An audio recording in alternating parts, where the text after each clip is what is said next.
We made it. We made it. You got to figure it out. Just in the nick of time. We said she's going to catch up. How are you guys doing today? Hey, everybody. All right. So before we even get going, Jade, would you just like to shit on us and let us know how wonderful life is for you in the moment? Go ahead, please. I don't want to do this to you guys. Okay, so I am actually coming to you all live from Nice, France. This is my first time being here. Like, hands down, I cannot make this up. I think this is probably the most beautiful place that I've ever been to in my life. I'm not even joking. I'm not really a Europe girl. So, I'm kind of indifferent. Like, if I go, cool. If I don't, I'm more of a beach. Let's go to a Caribbean island. But when I arrived here in just like the few hours that I've been here, I literally cannot even describe to you how beautiful it is. Like, have y'all ever seen Insecure?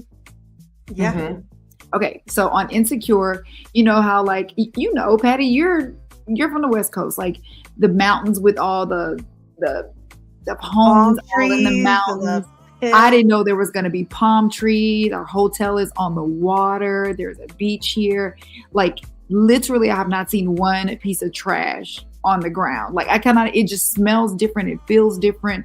It's so calm. The food is good. So, but you know what? It's 1:00 in the morning here, but I love y'all this much. I literally set my alarm. You should see what I have on the bottom here. It ain't deep.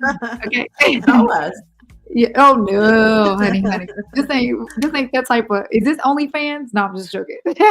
You know. Yeah. Oh, and Nasima is tuning in from the chat. She said, "Hey, y'all, I'll be here in the chat. We miss you, Nasima. She's on family vacation right now." Which, for those of you who showed up and decided to tune in today, we're really appreciative because we worked today. Jade's been traveling the last, 24 hours.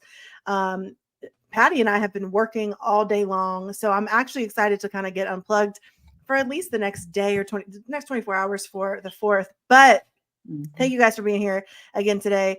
Patty, so you've been to France too. I've never been to France. No, I started my first trip to Europe in Lake Como. I haven't never traveled a lot. So I'm not a very well-traveled person. I've done some Caribbean islands. I've been to Turks. I've been to Jamaica. I've done that, but I haven't done Europe. I want to do Europe in a different way. I need to spend some time there, but I am going to a museum opening in Paris, hopefully, in September. So I'll keep you guys posted on that. Nice. I'm really surprised you haven't traveled. Like, you give me, like, I would think that you've been around the world. So, but you know what? That just speaks to your mind. Like, you have this well-traveled, I've been everywhere mind. So, girl, just imagine. Oh, I can't wait for you to start traveling. Thank you. Yeah, actually, they say that when you read, that was the whole thing. It was like I grew up in a situation where we never did anything really big, and so when I was, I just learned if you read, you can go anywhere through a book. So I've read a lot, but I haven't been to a lot of places, and so I'm really, really fascinated with the Italian culture. And of course, I want to go to all the places in France and Monaco and do all the things. I'm going to do them. I always knew that I would do them in my later years where I could spend more time, be less stressed about getting back. I never wanted it to be a quick dip and run, so. Yeah. Well, it's funny that you say that because I think that segues, or it's a perfect introduction for what we came to talk about today.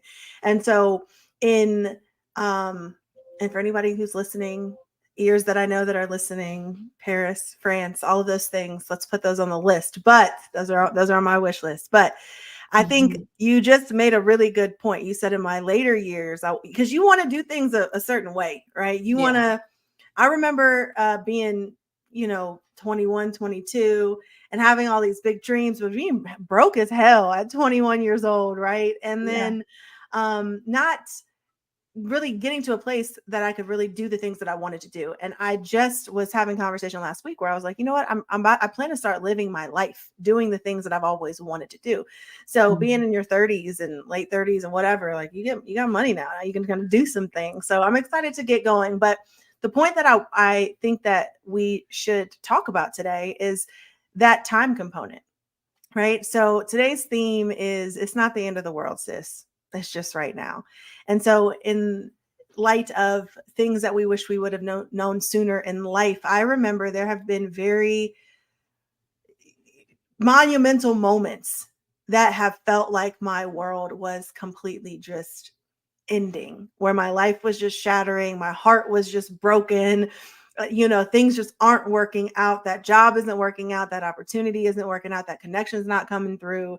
I'm not, my dream isn't what I thought it was going to be. I haven't accomplished that goal. And there has just been moments where I'm like, wow, I felt like the world was ending. And now in hindsight, when they say hindsight is 2020, that was just a very small blip in the timeline of my life. And so I remember being really, really young, and my dad and my mom corrected me today. She's like, I told you this. And I was like, okay, I don't know which parent to attribute it to, but shout out to my parents for giving me perspective at a young age.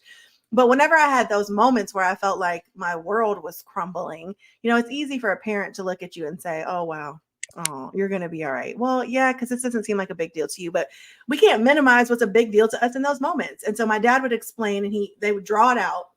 If this is the timeline, right? There's a dot line, end of the dot, right? That's a timeline. And what you are experiencing is merely a little line in your entire timeline of your life. You will get past this, you will get through this. So I wanted to talk about today, those moments when you just felt like everything sucks and you just can't even justify your existence anymore, and the actual mental space you work through, and then the truth of that space to come out of the, come out on the other side. So that's what we're talking about today. So I'm going to go ahead and open it up and see how you guys want to chime into that. I mean, I can kick it off with really touching on something we talk about every week that applies to every topic, which is, I think with time, you develop emotional intelligence. I think in your earlier age, you're very reactive to things that happen because you don't have reference points. So for example, let's talk about how when I was younger, I learned when I took a psychology class in college, I learned that trauma happens to someone in a child in really small ways that you wouldn't imagine. So if a child was sitting on a beach and they were building a beach house and they spent all this time, and think about the way a child's imagination works. They're building a beach house and then a wave comes and I'm sorry, is that a sandcastle, not a beach house, a sandcastle. And they're building this sandcastle and they've got it going. And, we might look at it and see a bunch of hills, some wet sand, but that kid has imagined this castle, like some Minecraft shit, right? And so they're sitting there going through that, and all of a sudden a wave comes and knocks it down. And that moment could create trauma in that child, right? And I think that there are so many points, so many things that as a child you go through that you might have no conscious memory of that create certain reactions in your body and in your mind and in your psyche. And so as you grow up, let's say we're talking from ages 18 to 25, and then maybe from 25 to 30, and then from 30 to 35. So in those different points of your life, all the things that happen, you're creating brand new reference points in your brain more consciously, right? So you're reacting. So let's say you're a little bit older as an 18-year-old, you go to a couple job interviews and you get rejected and you're like, damn, like I thought this was going to be great. And then that rejection, there's really two things that can happen. It's either you either have that mindset of saying, hey, it's just one no closer to my yes, or you turn into saying, this is not the path I was meant to go on. It's not working out for me. I think I need to do something different. I'm not good enough for this. And that narrative starts to develop. And that's something that I think as a desire that we have to say, what are the things we wish that we knew? And when you say it's not that serious, sis, I think that as a mom, I learned it is that serious for that person. I have a 16-year-old daughter who for 2 years or more has gone through, suffers with anxiety. And I'm like, girl, you don't have anxiety. Take a deep breath, get over it, snap out of it. That was my attitude towards it until I saw her physical reaction with anxiety. And I realized, wow, this is something real that she's going through. It doesn't matter that it's like a spider crawling in the garage or something. It doesn't matter how little it is and how illogical her fear is. She's suffering through that. So I learned that you really have to sit with someone exactly where they're at and then walk them through it. So that's like a personal thing. But I just, on the topic of when things happen, that narrative that starts to develop is really, really, really critical. And then with time, after you go through those different phases, like we said, 18 to 25, 25 to 30, 30 to 35, you start to approach and react to things differently, and you'll understand kind of the stage where we're at, where we're saying when something arises, you redefine it, and the way that you define it is how your body and your mind and your soul and your spirit will respond to it. So I can just kind of open up the conversation with that.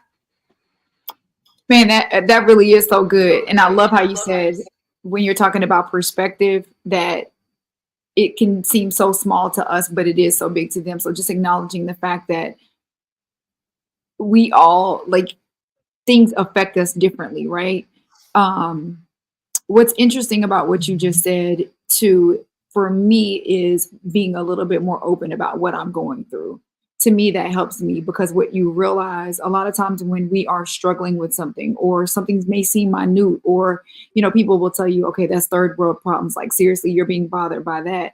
Mm-hmm. When you start to have that imposter syndrome and keep those things in, and you don't want to be judged by it, what ends up happening is you don't give people a chance to empathize with you. It's funny, on the way, right before I left, seriously, for this trip, there has been this deal that I've been working on. This house, it's like $1 million home here, right? Or a little bit less than $1 million home. I've literally been, me and another real estate agent, we've been kind of, you know, working with this lady since, I want to say, last September. There's no way in hell that I didn't think that this woman was going to sign with us, right? The day before I left, she shot us a text and was like, hey, I'm going with another agent because she wants to list it way above what it's worth. And the other agent is willing to do that. We were not, because it's not going to sell, right? Mm-hmm. So it was actually kind of crushing. I'm like, we've been working on this deal for months with this lady. When I got on the plane, somehow at my house, I had this book. I don't even know where I got it from. It was called Making Deals in Heels. And it's this group of investors and real estate agents that are sharing their personal stories. That book, I finished the entire book on the way on my flight here. And the reason why I'm saying this is because they shared their story. Mm-hmm. They were talking about what didn't work out. They were talking about how long it took for them to become as successful as they are, because we're watching everybody in these snapshots and these highlights, and everybody's only showing us the good. They're not showing us the spider that was in the garage that caused them to have the major panic attack, right? And so when I'm reading these stories, it really calmed me, because I'm thinking to myself, this is a part of the process. Even though we know it, it's just a reminder that we're not alone. And I think that everybody needs to know that, look, as successful as Patty and Kaylani are in their, you know, in their respectable fields, there was a lot of failure. There's still a lot. I won't even say failure. There's a lot of lessons, right? There's a lot of no's along the way. And I know people say that all the time, but we have to keep reminding people what it looked like at the beginning. We have to keep reminding people it's not all good every single day. We get up, we put our makeup on, we look real cute, we look like we got it together, but days are tough, days are difficult. So that, to me, I love when you said what's a big deal to one is not necessarily a big deal to another. You never know the small little tiny straw that can, you know, break somebody else. But we have to keep sharing our stories and keep sharing our real, and stop making people think that everything is all good all the time. But you're right. I mean, it is not the end of the world, because the end of the world is the end of the world, right? So every day we have a sucky day, we got to get up the next day and say, okay, am I willing to start back over?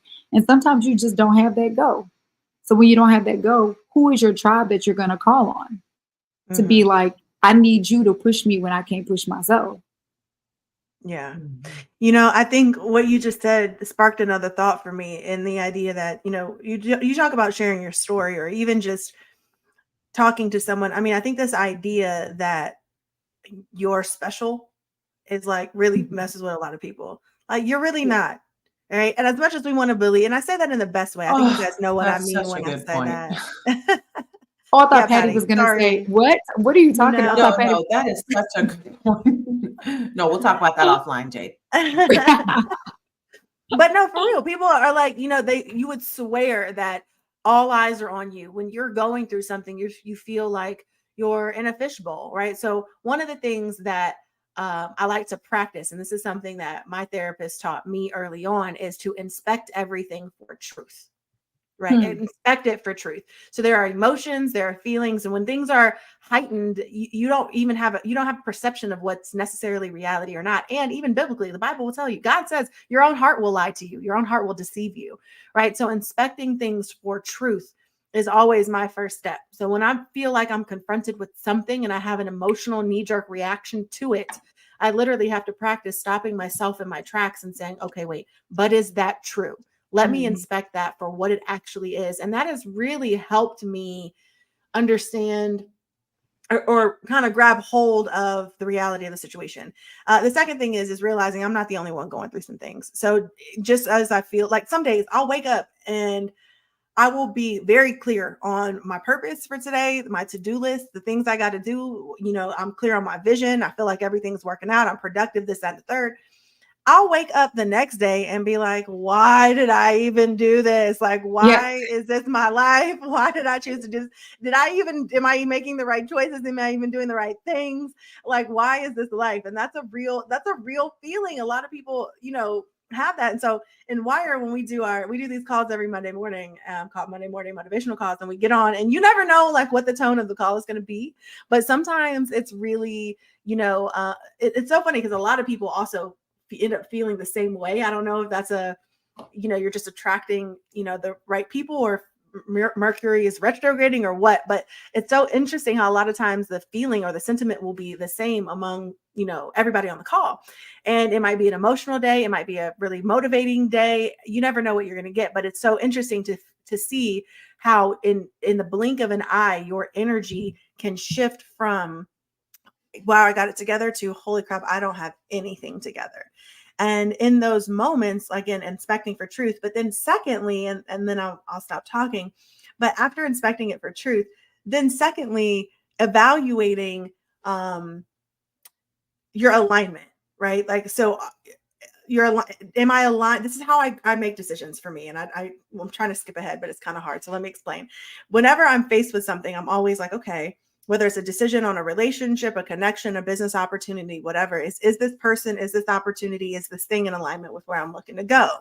And a lot of times, if you sit and you evaluate whether or not something is in alignment with your direction, you can cross a lot of things off your list and out of your way without having to feel the pressure of feeling bad for doing so, with just saying, hey, no, this is or isn't in alignment with me. So those are two things that I implement.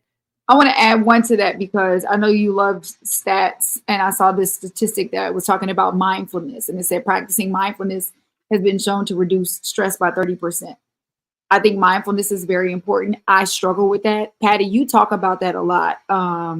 As a matter of fact, it's so interesting, and I kind of hate to bring this up, but it made so much sense to me. You posted the most beautiful picture the other day of your father, and he was sitting there, and it looked like he was practicing mindfulness when I saw him. And I said, that's where Patty gets that from. Like, Patty literally, because you've shared some of your, you know, like your childhood, how rough it was, but you have this ability to turn off the noise. I haven't quite, like, my brain doesn't rest like that. I'm practicing to get there. Like, I really want to. And Kaylani, I'm not sure, maybe you do too. Can you all share with us, how do you get into that space of being able to turn it off? Because when I try to turn it off, it's still rattling. I have all these thoughts. So I think if people knew how to do that, they could release a lot of stress. So I think you should give a clear example of being in the moment, right? So like turning off the noise. So let's illustrate this a little bit more clearly. So let's say what is happening. You're in the car, you're driving to a listing appointment. Your mind is going, there's a narrative that's playing that's telling you you're not going to get this listing, or you're not prepared. Walk me through the moment of noise. So I guess for me, the moment of noise almost looks like it's all these thoughts of worry. First of all, did I do all my due diligence? Do I have all of my information together? Am I going to be able to articulate it properly where this person is going to trust that I'm a professional in this particular instance? And then, like, my mind can literally go left. It goes into, oh my gosh. And then after this listing appointment, I have these 10 things I need to do. Have I done them? And then I'm thinking, okay, are my lashes even glued on? Like literally my mind goes crazy. Like, what if my lash starts lifting? You know, what if my outfit is not together? Like I'm in complete overthinking mode. You know what I mean? And then at the same time, probably because I haven't mapped out my day properly, I'm trying to be mindful, be present, but take care of 4 or 5 other things at the same time. Yeah, I'm glad you did that, because I think that when we talk about topics vaguely, it's important for our show specifically to get a little bit more detailed. So we've illustrated what that noise means. It's usually a chaotic dialogue in your brain with yourself.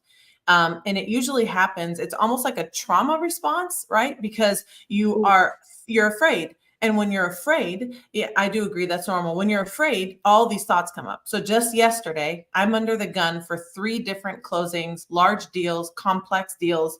And I had a moment where I had to just sit and cry. And it was like the tears were, it was very little on the tears, but the pressure was unbelievable. The world was not going to end if those deals didn't close. But that's the pressure I put on myself to live up to the reputation that I have. If this deal falls apart, it's not going to be on my watch, right? If this timing doesn't happen, it's not going to be on my watch. I'm going to do everything I can. So in those moments, for me, even though I have to stop and I'm completely caving into that pressure, I'm feeling that pressure and it's coming from multiple directions.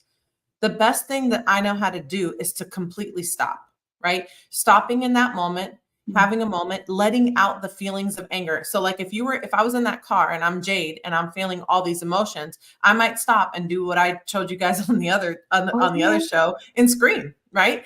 Because I think you're underestimating how your physiology responds to those things, your psychology, and how your body, the physiology meaning how your body's moving and how your body's feeling, impacts your psychology, the way that your mental game is going, right? And you have to be willing to be that drastic about it. So if I stopped and I grabbed the wheel and I screamed and I said, "What's wrong with you, you dumb chick? You know exactly what you're doing. Put yourself together and get out there and get this deal," right? And that's how I will talk to myself, because there is this extreme shift in moving into a peak state. So I learned that at a really young age. You have to be able to shift states like a shapeshifter, right? Your state of mind. So what do you think happens to someone like Kobe Bryant, who's driving to a game, right? God rest his soul. You think Kobe Bryant doesn't have a moment where he's shifting gears from girl dad to husband to I'm in the media to author to player on the court to coach?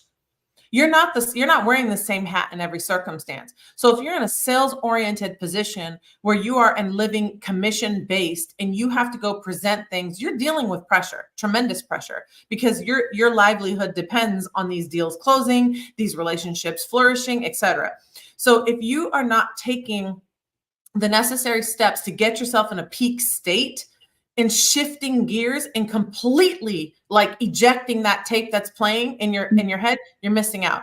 Now, the mindfulness part, that's the extreme opposite, right? I'm not doing the same things when I'm tying up my shoelaces to get on the court and play off game 1 in the series that I'm doing when I need to go home and I need to reflect and I need to journal and I need to breathe and I need to focus. See, we talked about this before on another show, like, how many times, when is the last time you read for 5 to 10 minutes without touching your phone, without looking up, without getting sidetracked? When is the last time you tried for just 10 minutes to sit there with a book, put your finger on the lines, and simply just be present with the book for just 5 to 10 minutes? So that's why journaling is so important. And so those are 2 extreme things. And those practices, the reason why they help people that are operating at a very high level is because if you are not dealing with those extreme amounts of pressure, strong decision making, people looking at you, your reputation, your income being on the line, well, then you're not operating at a high level. Nobody is having these conversations if they're clocking in and clocking out, right? If you're trying to build something or do something outside the norm, especially outside of your own norm, way beyond the limits of what you've accomplished before, then you have to implement practices where A, you understand how to become centered, and B, you understand how to shift states.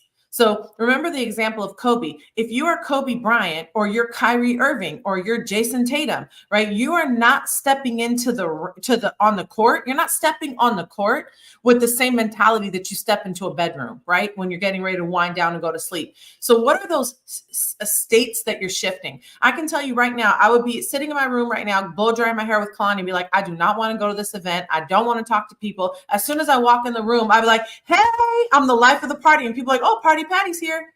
I shifted states. I have to be able to shift my state of mind to adjust to my circumstance to get the outcome that I'm looking for, because I understand the value of my attractive magnetic energy. And I know how to bring that out when I need it to get the result that I want. So I don't know if I got specific enough, but those are the two set things that you have to do. You have to understand how to be centered and completely focused, sitting down with a journal or in a state of meditation that serves one purpose for reflecting, digesting, processing, and downloading. And then when it's time to perform, you have to be able to shift states and you have to be able to get into a peak state at an instant. And you develop that habit with some sort of physical movement and action, like that screaming, thing we did. Yeah. So I think that's tactical. And I really appreciate that. I want to make sure that we're being clear. We're not saying get over it or not have any emotion to anything. We're saying that it's just not the end of the world and that you will get through this, right? So I think what is important to acknowledge is making sure, which I like what you said, Patty, right? Sitting and reflecting, journaling, allowing yourself space and time to feel the things that you need to feel. Your emotions are valid. They're true. They're yours, right? And the last thing I think anyone should ever do is bottle up emotions. I too had a very similar day. Last week, I think.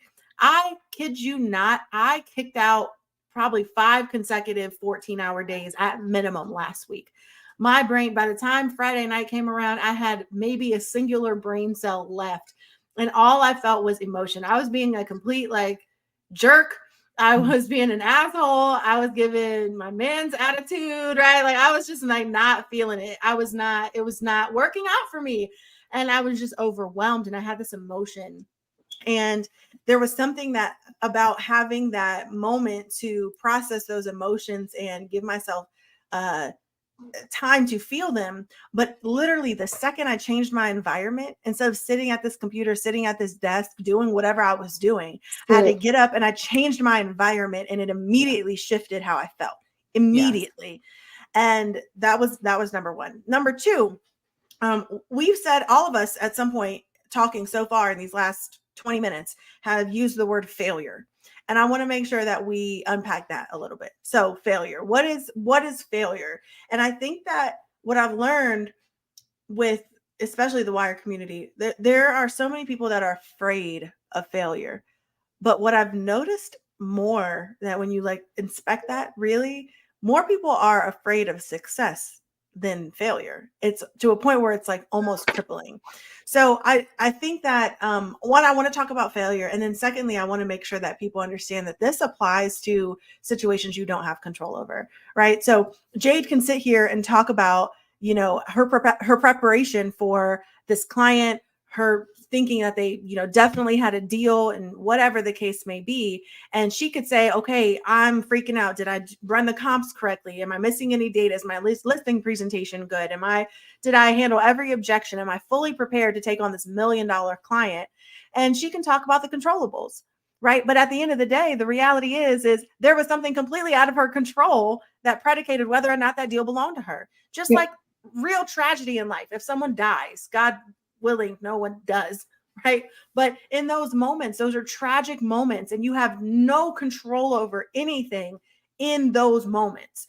And so I want to make sure that we understand that everything that we've said, every little piece of advice is applicable whether you control the situation or not. But let's define failure for the rest of this conversation. And I think this is where a lot of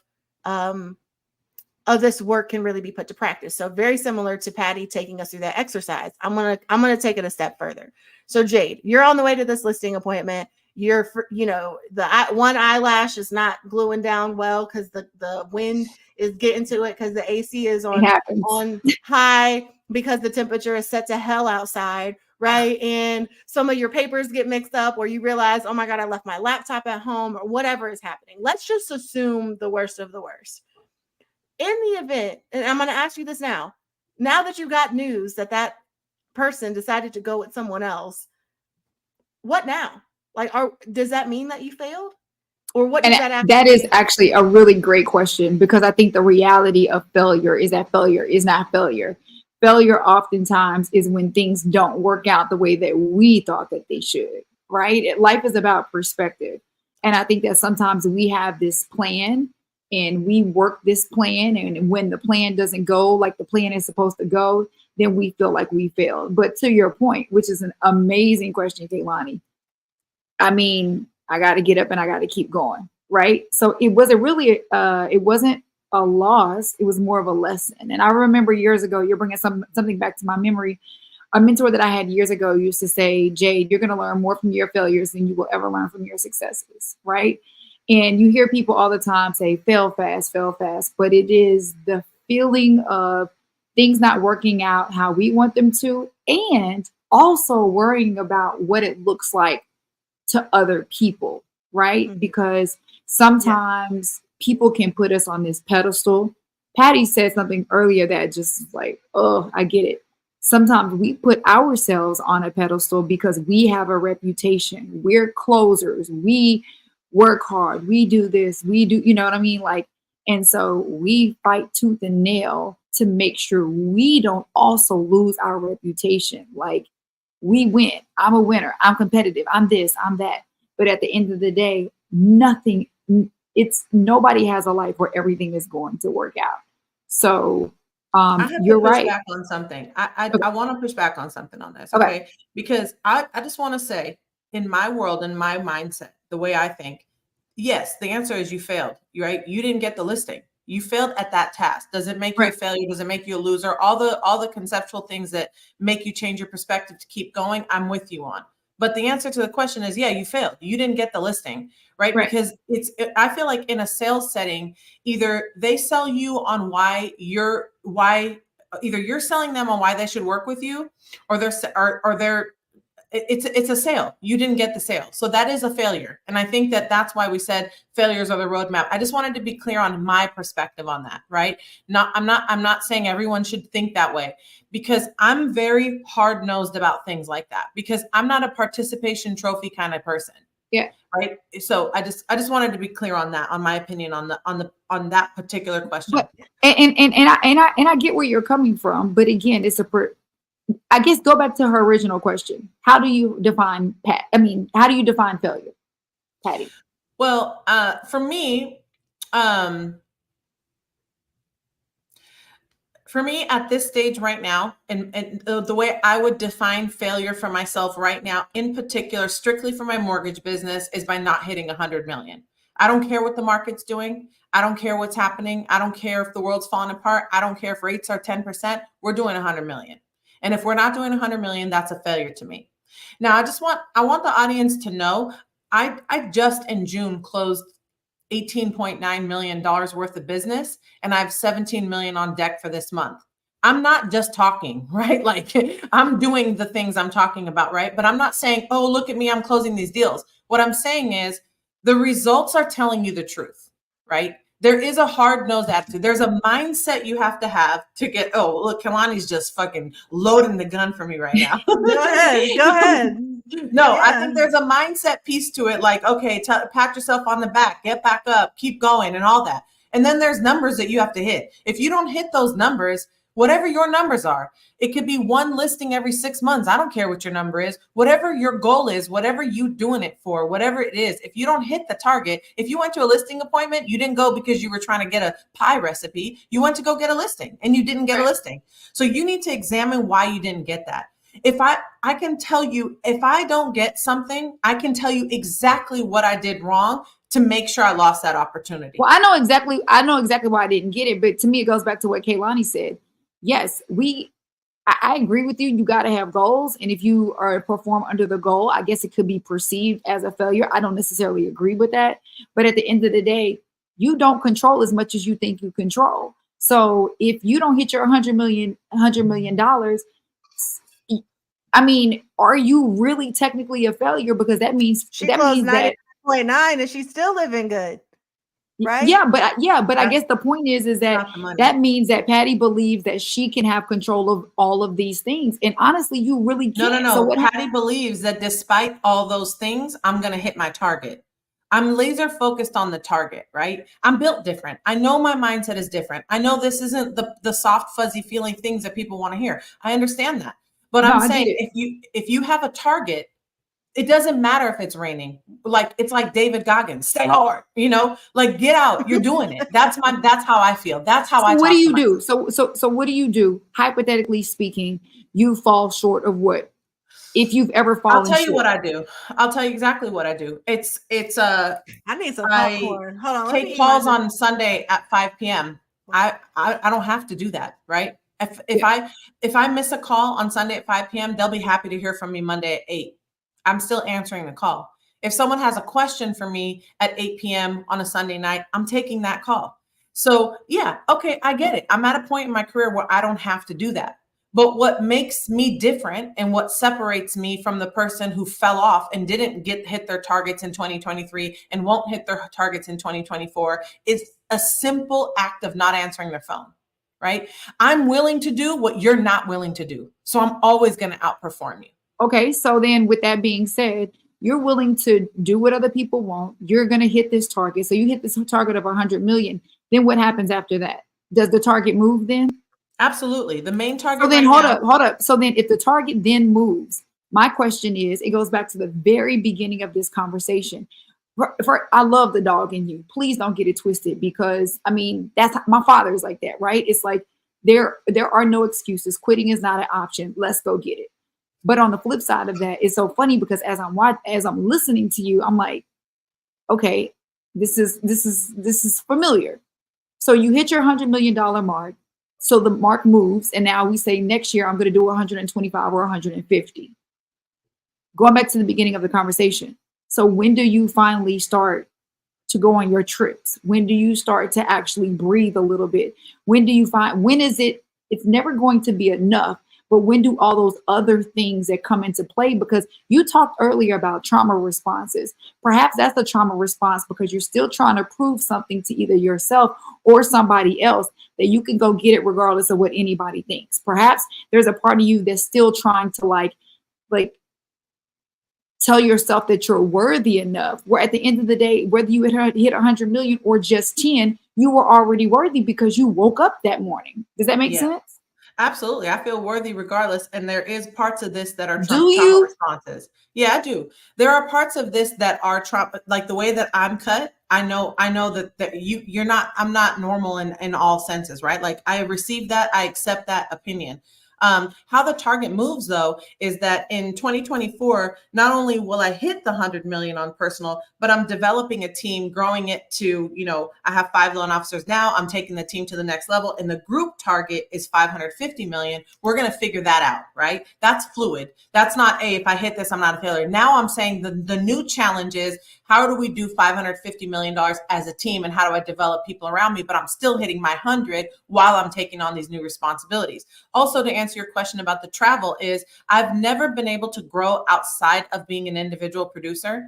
Now I'm really challenging myself to be able to duplicate myself, right? So I'm going to duplicate myself and others and become a better teacher and a better leader. And when I put those things in position, I will be able to step away. That's why I knew what would happen in my later years. I carry a lot of responsibility, and like San Diego Royalty says, I do have an insatiable appetite. Some people aren't born with that. I don't have to get the next deal. I don't need to do this. I can take a job offers that I get that would have me sitting on my ass for the next 2 years, and I would be perfectly fine. It's the money's not what drives me. It is the accomplishment. There's something inside of you that goes, I know I was born to do this, and I'm going to do it, right? And I know that I want to do this at a bigger level. So for now, I still have that hunger. For now, I still have that dog. Do you still have that same drive in other aspects of your life outside of career? And I'm really sincerely asking, like relationally, when it comes to your love life, because life is about balance. And sometimes we can immerse ourselves. That you I'm saw that 1-800 look fed you up gave with the her. bullshit. You didn't know I knew that, huh? Okay, look. I'm trying to incorporate that insatiable appetite for fitness, and I would appreciate love, but I have understood now. I've grown in my self-awareness to realize why I don't have the love life that I want to have, that I thought I wanted. Maybe I thought I wanted it and I don't know. I mean, I need someone who understands this in me and appreciates it, so. Okay, can I go now? So this is good. This is so good. And as I'm listening and I'm hearing, you guys go back, which is healthy. I love the difference of opinion. I love the healthy dialogue, and I love that people can hear it. I'm like, you loser. Yeah, basically. Right. But what I'm hearing is like, honestly, is first of all, Patty's like, yeah, I'm different. Okay. Well, yeah, in this specific way. Right? This is an outlier. This specific thing pertaining to your career and the drive that is there. That's the thing that's different. The reality is that we all are different in our own ways. And I'm trying to figure out the words to articulate this. I love that you said I don't believe in participation trophies. Me either. That is what is wrong. I don't either. I am not a participation trophy. Go like, okay, yeah, you want a cookie for doing what you should have done. Like, no consolation prizes. No. Right. None. So, this idea that it's like kumbaya and happy and dust yourself off. Yeah. But in order to do what Patty has done and achieve the things that she has, there's this resilience that's needed, right? There's a tenacity that is needed. And so when we're talking about things, which I meant really drastic, like end of the world feeling things, which I guess depends on who you're talking to at the moment, right? And what they're perceiving as the end of the world. When I'm talking about failure, I'm not saying, oh, you didn't accomplish this task, you're a failure. Because if we back it up even more, I would say, Jade, I bet you saved yourself $1 million worth of headache not dealing with that client, right? Oh, listen. Okay. So you might not have gotten that deal, but what I can tell you is by sticking to your guns and being the professional that you are, sticking with a proper pricing strategy and coming with real data, right? You are, that's your value, right? That speaks to your sophistication in your craft. Now, what's going to happen, and we can, let's see. And I'm going to set an alarm or a calendar invite. In 3 months, we're going to get back on the show and I'm going to ask you to go check the listing. Tell me if it's sold. And has she hit you back up to say, oh man, maybe you were right. That is what I know will happen. Now I'm one of those because I don't get told no very often, but when I do, or when things don't work out, my perspective is, okay, I'm going to take my hands off of it because you're going to come back around. You're going to come back around because somebody else is selling you a pipe dream. I'm selling you reality. I'm not selling you anything. I'm just giving you reality. So you go over there and y'all live in la la land, and where you're still holding on to the home. Look, I'll be right here waiting, and I'll go ahead and sign you back. Exactly. And so then it's perspective, right? So we all could encounter the same exact thing. The three of us, we could all catch a flat on the freeway, right? Hypothetically, driving somewhere, and Patty could be like, I'm late, and like, she could be cussing somebody out. Jay could be gonna jog to the appointment, okay? She gonna right. Jay gonna be like, you know what? I'm gonna learn to fly. And then Jade is gonna, react differently. She might get frustrated. She's gonna be like, I'm gonna just call this Uber. I'm gonna be like, thank you, God, for saving me from the worst accident in my life, right? We all have different lenses that we look at the same thing through, right? Yeah. And I feel like I have rose-colored glasses on all the time. Patty could probably tell you that that's true. But I live with these rose-colored glasses on all the time. And how you interpret what is going on with you can heavily dictate, the course of action that you take to follow. Right. So anyway, that was all I wanted to interject. No, I'm the friend you call when you know you're being lazy, right? And one of the things is like, okay, so Kalani, I always say this. I love how feminine you are, how soft you are, how loving you are. Kalani never talks shit about anybody, not a soul, not a soul, and we have a lot of mutual contacts. Okay. You can't bring gossip to that woman. You don't talk bad about anybody. And so one of the things is I admire qualities like that, right? And I admire character in that way. I don't think there's anything wrong with it. So just because my perspective is, well, you didn't do a good job of convincing her that your pricing strategy was better. Just because I'm saying that doesn't mean that I Y'all think can't you're wrong stand for you. watching me play. So I anyhow, cry. yeah. Y'all are clowns. I'm Y'all not- are I'm So not- clowns. this is a lady we're like, so at the end of the day, where did you get this from? She said, that's just what I want. I'm like, well, help, yeah, I want a lot of stuff too. It don't work like that, man. But you know, but you're absolutely right. I actually respect that perspective, and probably I could have been more quote unquote convincing. But to Kaylani's point also is there's a part of me, and this is me being in a new role of sales. I've never had to sell in my life, right? I don't come from a world of sales. If I have to convince you that hard to work with me and to trust my expertise after all of the data that I brought to you, after all of the consistency in building a relationship, even outside of the business, then see, that's when I have the mentality of, well, she wasn't in particular meant for me, right? And for whatever reason, yeah, is it disappointing? Yeah, heck yeah, it is. But I don't know why things work out the way that they do sometimes. You know what I'm saying? But they work out their way. But I love your perspective. I would love to come shadow you for like 3 weeks and be like, "Whoo, I'm so glad I'm in Dallas." Okay. No, you don't. No, because you know what? Honestly, Patty, I say this with love. She knows this. She'll say this about herself. She's chaotic. Like her because her brain moves. She tries to make her body move as fast as her brain, right? So that's not a dig or a knock. That's her capacity, right? That's how she operates, and it's a beautiful. Like I'm like, okay, I'll be trying to keep up with her. But Kaylani, here's the thing: when one of these days she is going to be, because this is the way that life works, from my lips to God's ears, she is going to be forced to take this same approach in her personal relationships. Because here's the thing, and I'm gonna keep it real. Patty, God, somebody I would like to interject on the path to Jay's lips to your ears. Objection, Your Honor. But because you do deserve, I think everybody deserves to be loved. You have too much personality. You do have too much love to give. You're too intelligent. You have too much drive. God has a person that will respect that part of you. But at the same time, it's going to be so interesting how your perspective, I'm not going to say changes, but how what you prioritize becomes a little bit different when another part of you is a little. God heard you say, don't say it out loud.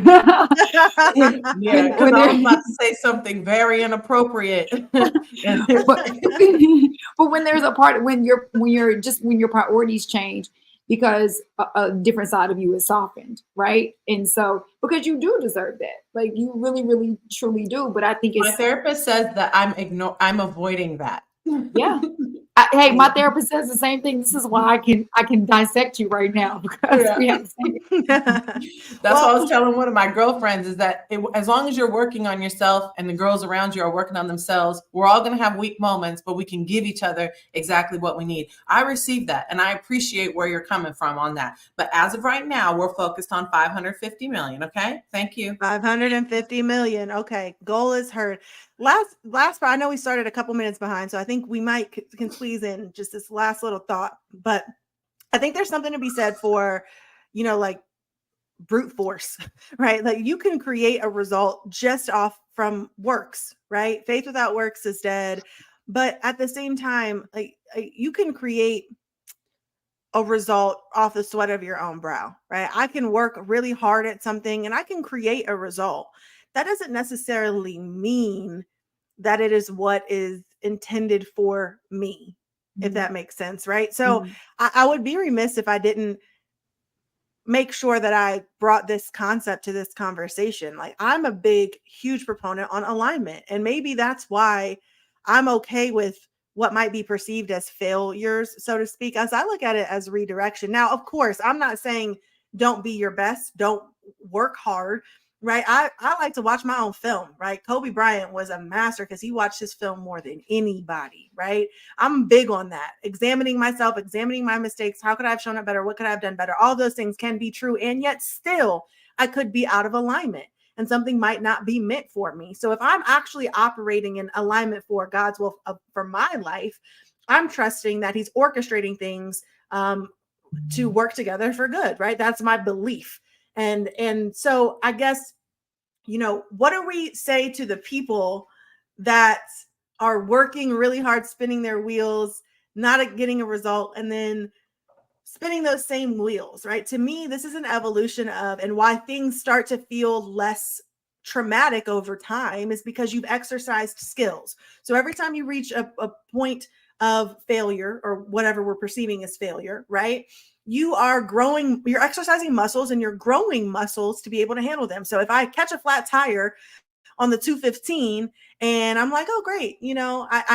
I'm pissed off and I start flying like Patty. And then the next time I catch a flat tire, my perception might be, I realized actually last time I didn't even have to fly because I could have avoided an entire situation anyway, right? Now I'm looking at it differently, but in order to look at it differently, I have to go through these things to exercise these muscles to continue to grow. So I think what I'm saying is that there's a beautiful coexistence of all of these kind of theories in one. We cannot believe in participation trophies. We can absolutely work hard and earn everything that we desire, right? Or whatever our goals are. We can achieve and accomplish our goals, and we can still continue to improve so that we're less impacted by the storms when they hit. When you think about a tree in a storm, right? The trees with deep roots don't blow in the wind, right? Like in a hurricane. So, like in a hurricane, they don't blow. But if you're not deeply rooted or anchored to anything, every situation in your life, a little bit of wind is going to knock you over because you're not anchored to anything, right? So tactical, practical advice to me is, yes, work hard. Yes, push, but be anchored to something that's guiding you so that you aren't just out here spinning your wheels left and right. That would be my only summation of everything I've heard us talk about today. I agree 150%. Yeah, I mean, I think that, like you said, all things can be true. There's just not one formula as far as all of this is concerned. People have to build themselves as a whole, right? Mm-hmm. You have an intellect, you have a spiritual side of you, like all of these things come together. And obviously, the way that I look at it, I love the tree analogy. It's almost like the thing on a tire, the middle thing that they drill out when they're about to change your tire or whatever. To me, that is the center. That is your belief. That is you being aligned with God, right? And then you have all these other spokes that come off of it, because God is going to be the center that's going to allow you to have that dog in you, that is going to allow you for your brain to, function properly. It's small things that we take for granted. That you have some of the most intelligent people in the world that wake up and all of a sudden they can't remember anything. All of a sudden they have illnesses. All of a sudden you get what I mean? So we have to be grateful every morning we wake up that all of our senses are working, that what we learned yesterday, we can recall today. Right. So yeah, of course, God has to be, for me anyways, has to be the center, because he's the one that brings it all together for sure. Mm-hmm. Beautiful. I mean, the first line of the show notes you gave us was about long-term thinking, right? And I think that that's an important part that we didn't touch on, that having a long-term perspective changes things, right? So you have to, in terms of getting out of the moment, right? You take the punch to the face, you have an immediate failure. The idea is to examine and learn from it, right? Yeah. If you don't understand that this failure is a blueprint and you're not examining it, that helps to shift the mindset, right? The psychology and the emotion as to which you're examining that failure. If you really believed that the failure was this blueprint in the grand scheme of things, and this means you're one step closer to that achievement, it really changes the way you view that failure. Like, oh, let me go back home and re-examine what happened. Like, did I drive? Was I late? Was I rude? Was I impatient? How did I feel? Was I prepared? And you're like, oh, okay, this is what I did. And I think that knowing it, instead of lying to yourself and saying, well, the Lord had other plans today, and trying to fluff your way through that, That's different. You know, I really think that even with faith, you have to be very realistic with yourself and be careful to understand. You started with your closing thoughts here with the idea of faith and works, right? Faith without works being dead. The very belief of something is what creates it and brings it into reality. If you study a little bit in science, there's this theory that something doesn't exist until the observer lays eyes on it. So like the tree doesn't exist without the observer looking at it. You are creating this reality, right? So the faith, I believe, is the beginning of this picture that you're painting. I believe that this is possible. I believe that the Lord will give me the tools and the resources to accomplish this goal. Now, I believe if I take these steps, I will accomplish that goal. So then you should believe that when you don't hit the goal, you missed a step, right? Go back and look at it. Go back and look at how you missed that step and be very realistic about yourself, because everyone around you might be fluffing and giving you that pat on the back. Somebody's got to give you the reality check that you did something wrong. And I think that that's 100%. okay. You know, I think that that's okay. And, you know, and another thing is, I don't mind being wrong, right? I'm just as intense as you feel me every single week. If someone gives me that energy, I take it. I have no problem with that. And I think that's what makes me, another thing that makes me good is because I can take it just as much as I give it to myself and et cetera. And I think that that's important. You got to be realistic with yourself. You have a goal. 1 + 1 is 2, baby. So if you are not adding 1 to 1, you're not getting 2. It's really that simple. So just be realistic with yourself about the advice and the narrative that you're giving yourself. And of course, I think we shouldn't forget the tactical steps that I brought to the equation, because they do matter. The shape shifting of your mind is really, really critical to be able to get into peak state. Go.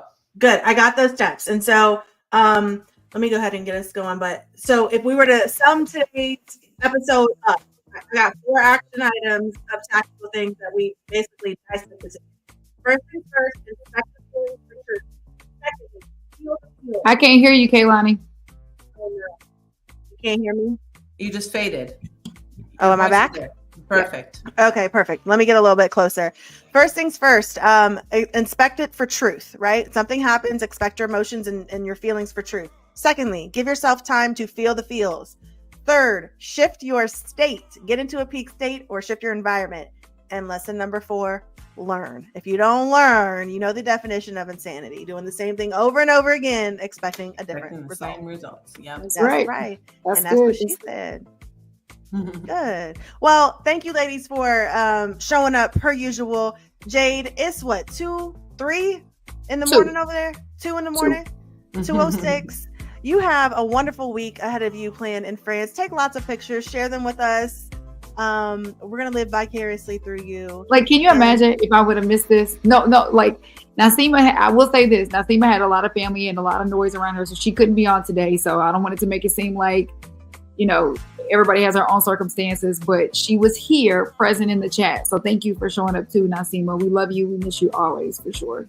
We love you and miss you. Yeah, if you wouldn't have, that would have just been me and Patty laughing. First of all, we can't do anything but laugh. Thank God you showed up, Jade, because we just would have been on here laughing for an hour straight, not making no sense. So thank God. This is my scheduled fun time. After this, I'll be getting very serious. Oh yeah, so y'all better let her go because she's running. She's 6 minutes over already. Exactly. I've got. We got goals to reach. Right, 100 mil. I do love that about you. I really do. Look, I used to. My cell phone. You know what's funny, Patty? In my circle, people used to be like, I don't know how to relax. I'm always go, go, go. You have raised my bar to another level, and I appreciate God for putting you in my life, because I realized I got to step it up. Now we gonna go find Patty a man. I'm gonna keep bringing that up. Good stuff. Good stuff. Don't distract me. I'm trying to sign off. We're back same time. Okay, that's what she same said. place next week. We'll see you later. Bye, everybody. Bye. Bye.